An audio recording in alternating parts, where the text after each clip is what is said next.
ትክክለኛ የቅዱስ ሚካኤል ስዕል የቱ ነው? በታሪክ ውስጥ በጣም ዝነኛና በስፋት የተገለጸው የቅዱስ ሚካኤል ስዕል ይህ ነው ሊባል ይችላል። ይህ ስዕል በዚህ መልኩ የተሰራው በ17ኛው ክፍለ ዘመን በ1636 ዓ.ም ነው። የሚገኘው በጣሊያን ሮም በሳንታ ማሪያ ዴላ ነው። በወቅቱም ስዕሉን የሚያስሉ ካርዲናሎች ነበሩ።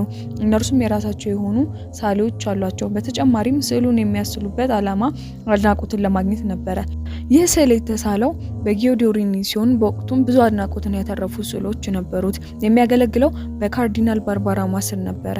ስዕሉን በሚስልበት ወቅት ካርዲናል ባርባራማ ከካርዲናል ፓንፊንጂ ጋር ጸብ ላይ ነበረ። ጊዮዶሪኒም በዚህ ቂም ይዞ ቅዱስ ሚካኤልን በምናቡ እንዳሰበው ከሳለ በኋላ ፓንፊልጂን ከስር አድርጎ ሳለው።